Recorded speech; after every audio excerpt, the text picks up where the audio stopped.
大家好，欢迎观看本期的风流志杂谈丝。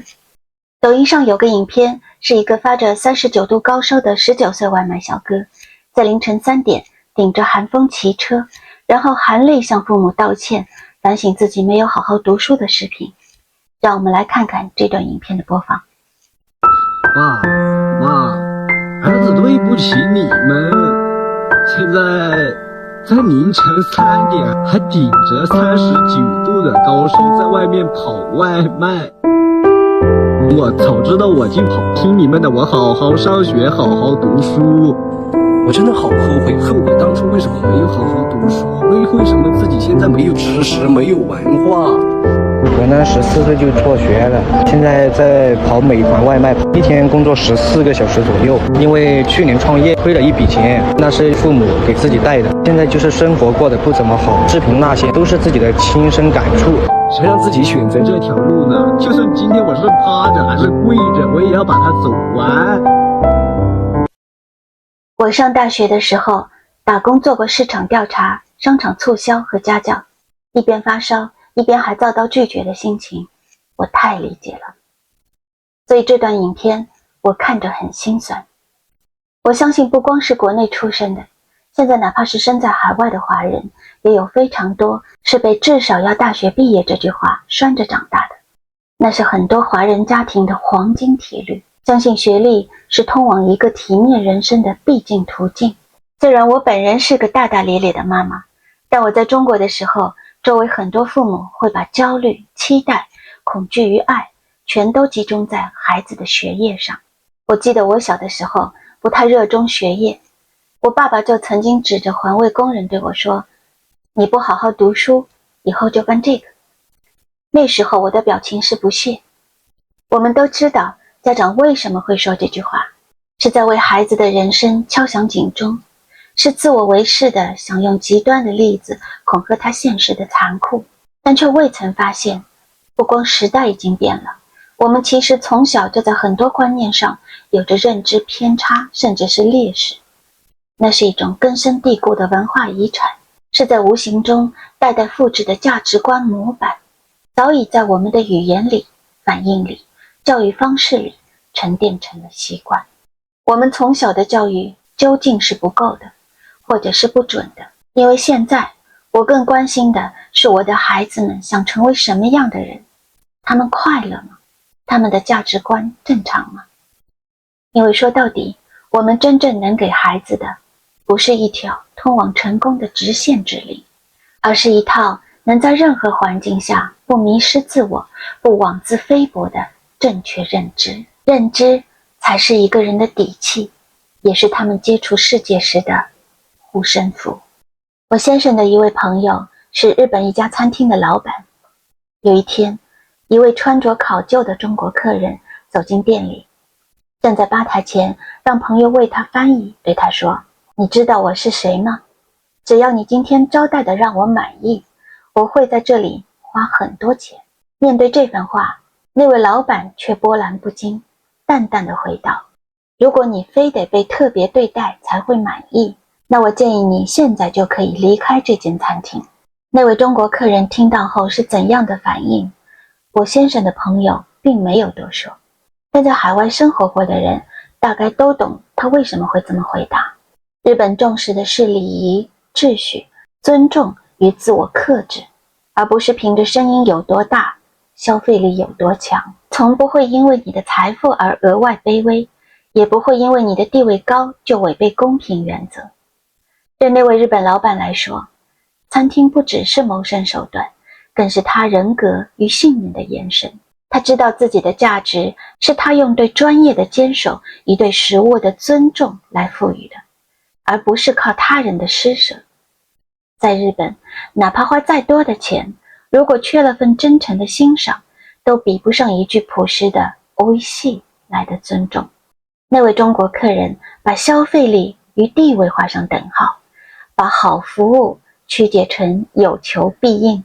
把尊重错认为讨好。遇到日本这样将对等的尊重视为服务文化时，往往不仅感受不到那份细腻，反而会觉得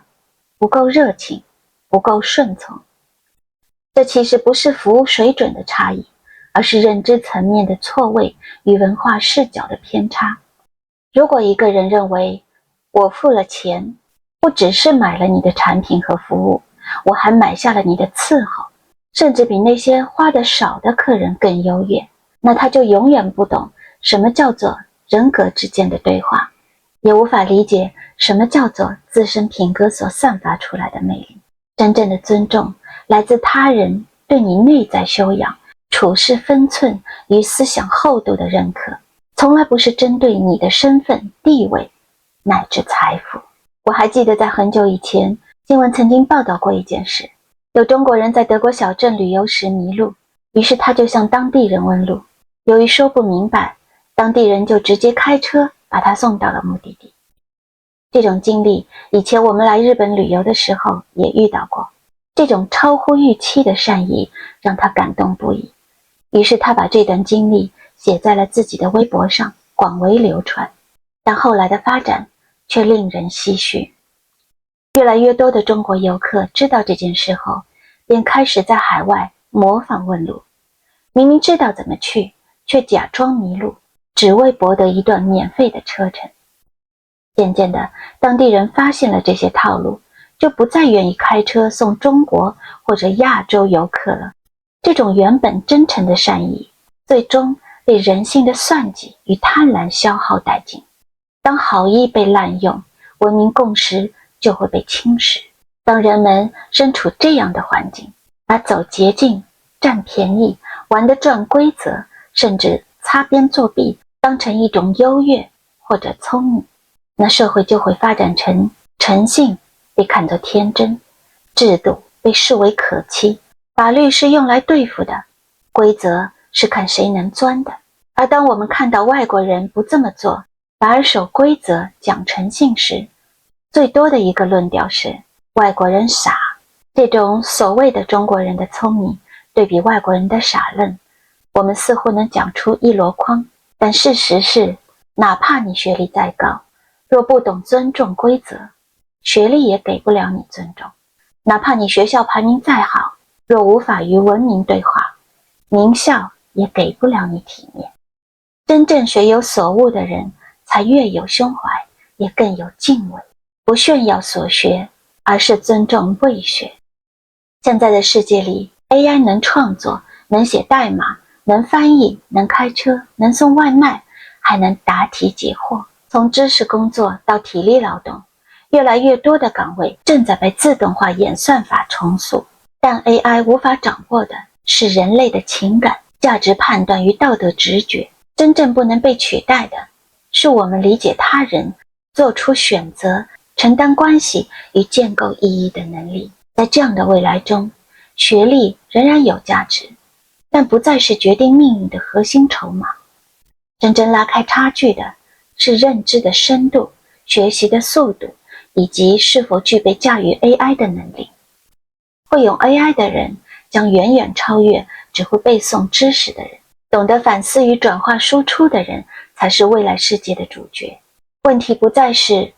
我读过什么书，拿过什么学历，而是我怎样思考，怎样选择，怎样整合知识并创造价值。学历虽然依然是起点，但从来不是终点。未来是一场认知力与自我进化能力的比拼，而 AI 只是一面镜子，照见你有没有真正的思考、学习、成长。回到开头那位年轻的外卖小哥，如果他当年听了父母的话，有好好读书，他今天就不会一边发着烧，一边在凌晨街头送外卖了吗？他就一定能有一份稳定体面的工作，不再被人看不起了吗？不一定，因为人生会发生什么，是我们永远无法预测的。我们真正能掌控的是自己在每一个关口所做的一个又一个选择。如今在中国，硕士去送外卖，名校生在流水线上拼体力，早已不是新闻。这不是对学历的否定，而是对我们过去的那种只要读书就能一劳永逸的神话的一次现实版的修正。时代变了，规则也变了，能不能站得稳、走得远，靠的不是学历本身，